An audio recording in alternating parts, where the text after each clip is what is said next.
is the big game. It is the rivalry game this week between Alabama and LSU.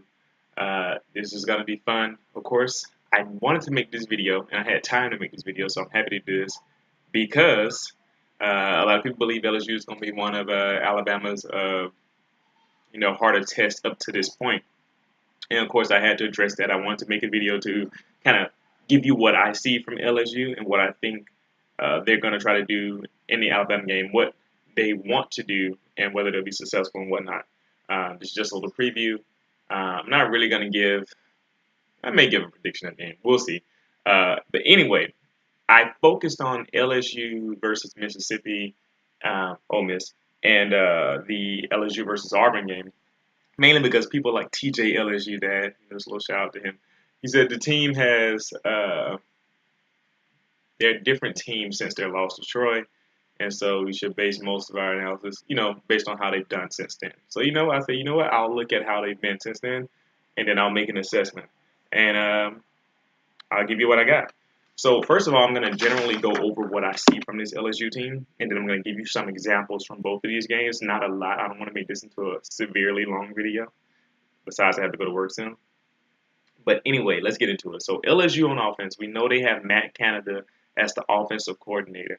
He came from Pittsburgh last year, the same Pittsburgh team that beat Clemson when they won 43-42. He has a lot of shifts and motions in his offense and shovel passes and just a lot of things to get you out of your eye discipline and to make mistakes. Very option based almost. A lot of coaches would say it's like playing the option teams where you have to stay disciplined and keep your eyes in the right place. So that's very similar. Also on the defensive side for LSU, they have Dave Aranda, who's been there for a couple of years. They play a 3-4 defense-ish that kind of flips and flops around, kind of following kind of Alabama's style a little bit there. They kind of count on their interior D linemen to hold blocks a little bit and control line of scrimmage while the outside guys get some rushes. They have up and down success there. But let's get into what the LSU offense, what it's looked like so far. Based on these two games, I see a lot of double motion from this LSU offense. They really do try to get your defense looking all over the place. So I've seen that wide receivers, whether it be Russell Gage or number 10 Sullivan or DJ Shark, number 7, they'll start from on the outside over here of the formation. They'll come do jet motion sweep to H-back position. And then what I mean by double motion is that they'll then stop, turn around, and motion back to the other side. And usually they get the snap as they're going back across. They may receive the handoff for a wide receiver jet sweep. They may not. It may be a play fake to them on the jet sweep. They're really trying to get you moving around and trying to determine what alignment your defense is in so they can determine what they want to run on that particular play. So they do a lot of double motion with the jet sweeps with the wide receivers.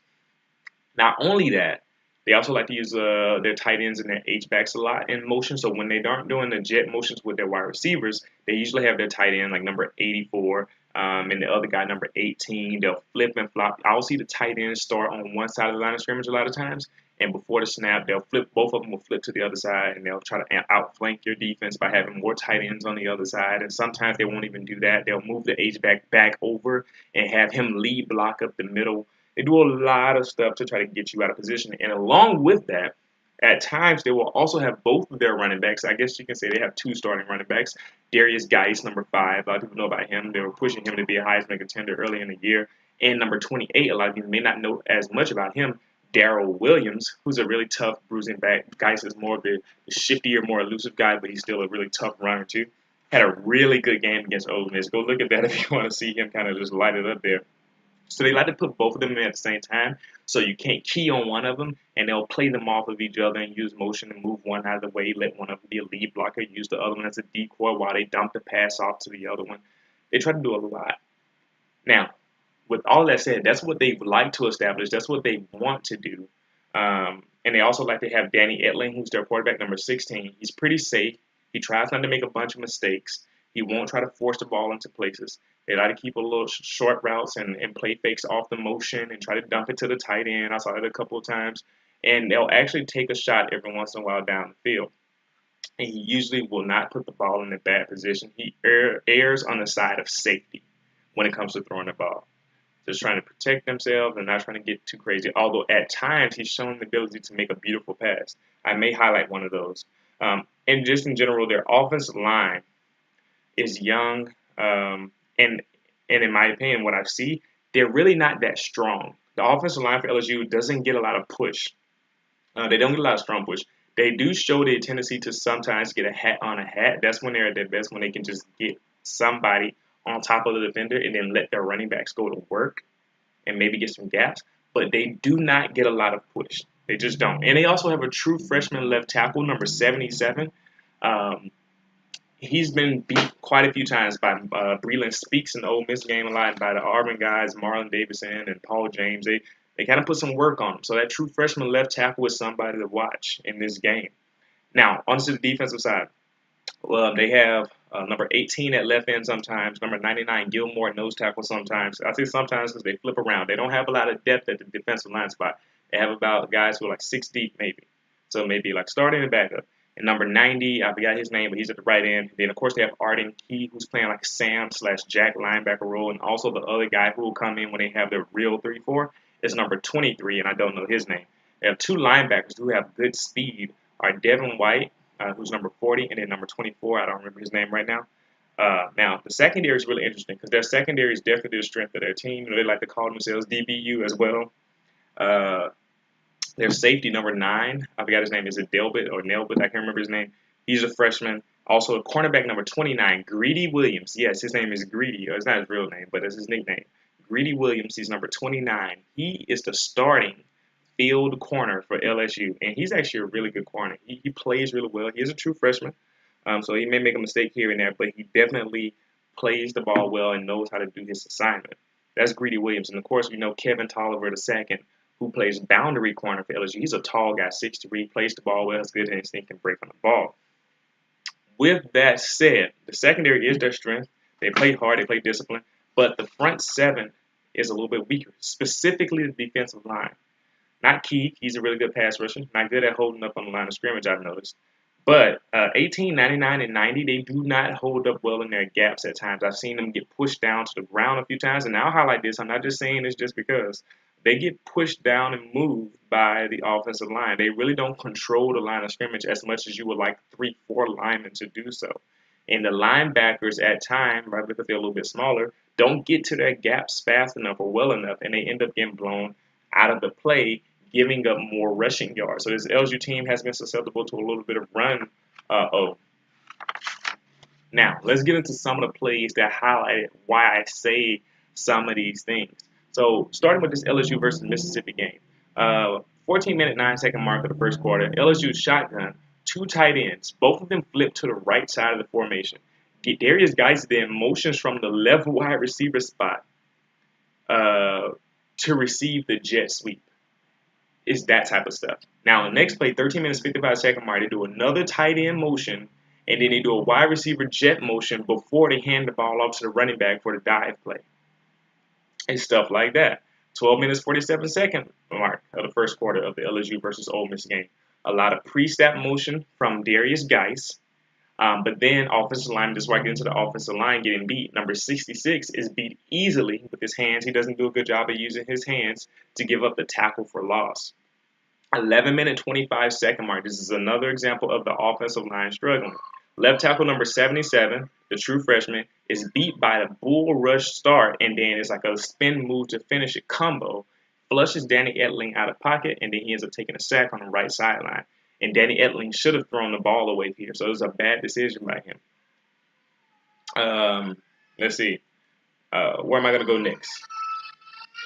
I know what I'll do. I'll talk about the fact that LSU also likes to run a lot of unbalanced offensive lines with this new coordinator. So he'll have the right tackle or left tackle move to the other side of the line of scrimmage and basically be a tight end and have the tight end be in the left tackle or right tackle spot. And he'll have more the girth of the line on one side or another. And I'm going to give you a whole bunch of examples here. I'm going to just start with the LSU Ole Miss game and I'll keep going. 8-minute, 35-second mark of the second quarter. Unbalanced line by LSU to the left, so they had their right tackle move to the left side. I think that's number 66. Yeah, so number 66 is moved to the other side. with the 5-minute 41-second mark of the second quarter. Unbalanced to the left again, so they like doing the left one. And they do a right guy to the left side. This time it was a play action pass. Danny Etling ended up scrambling. 3-minute 50-second mark of the second quarter of this game. Unbalanced line to the left again. It's a run. So they do run and play action pass. 2 minutes 30-second mark of the second quarter for the LSU Ole Miss game. Unbalanced offensive line to the right. And so it happens a lot. I stopped highlighting them right there because I saw it so much. I may have some more. Oh yeah, in the fourth quarter of the game, 8 minutes 27-second mark, they do an unbalanced line to the right and actually run the ball to the right that time. Here in the Auburn LSU game, 13 minutes 7-second mark, LSU offensive line is unbalanced to the left. And like I said, what that just means is when I say left or right, that means that they take the tackle from the left or right side and move them to the other side and have the tight end basically play tackle. And they do that quite a bit. Be on the lookout for it in the game. There's plenty more examples of that. And also, I just noticed that this LSU defense also misses a few tackles here in the Auburn LSU game, 5 minutes 57-second mark. Number 97 and number 24, which is a defensive lineman and a linebacker, they both missing tackles, allowing Kerryon Johnson to get 7 yards. Here's an example of the D-line not really controlling the line of scrimmage. 6 minutes 40 seconds mark of the first quarter of the Auburn LSU game. Number 18, which is LaCoultre, I don't know how you say his name, he didn't seal off the gap that Kerryon Johnson went through for the first down. So there's that. 3 minutes 36-second mark. Number 90, he's blocked to his knees. He falls down. They fall down a lot trying to maintain in there, and they don't do a good job of maintaining. I have many more examples. I think I'll do maybe one big play I noticed from the game because I can do a lot more, but I'll do this one. At the 13-minute 7-second mark, I already mentioned this, the unbalanced left line for LSU. The tight end is basically playing with this. Oh, well, do I want to do this play? Yeah, actually I will. The tight end is basically playing right tackle, like I say, is unbalanced. They do a lot of motion, but it ends up being a drop that pass. So after all that motion, it usually ends up being a simple play. They're just trying to get your defense undisciplined.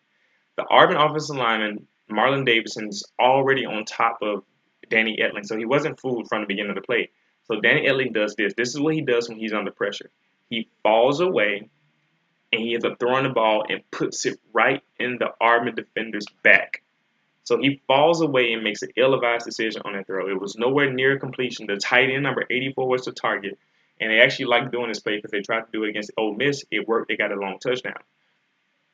And then on the next play, this is another example of Danny Etling under pressure or him kind of struggling. 13-minute 1-second mark. Auburn won on the line of scrimmage for the run play here.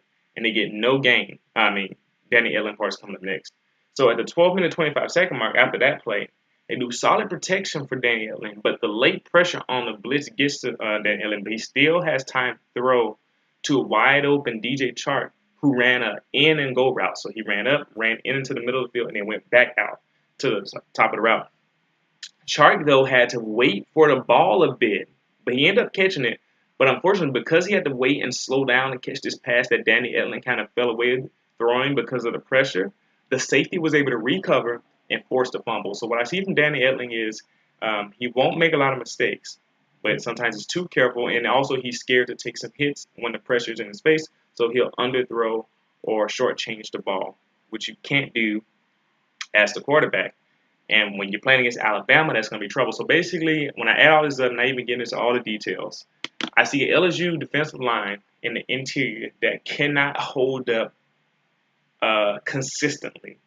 And I believe the Alabama offensive line can take advantage of that and run the ball on this LSU defense, especially considering that the LSU linebackers don't always fill their gaps well enough and have shown a tendency to get blocked. They get hat when somebody puts a hat on the LSU linebackers, they don't make plays. This LSU defensive front seven, they don't get off the ball.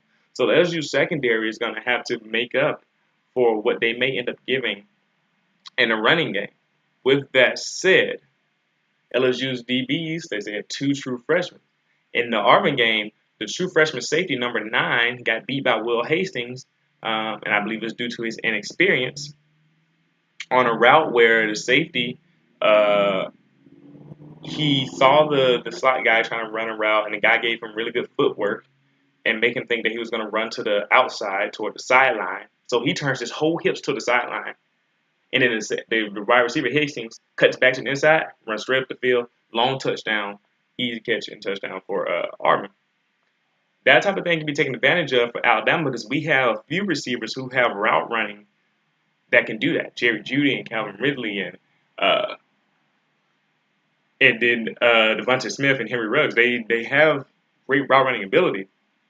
And that's going to be something to watch with these safeties. If LSU has to commit more people to the box and maybe try to blitz, the safety may end up one-on-one with some of these receivers. And that it could be a mismatch.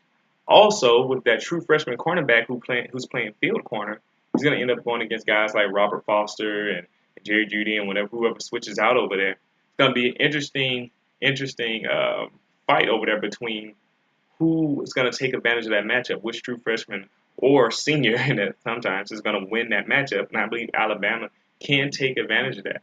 Now, Kevin Tolliver on Calvin Ridley is going to be an interesting matchup to watch. I'm interested to see if Calvin gets the best of him with his route running, or will Tolliver's athleticism catches up.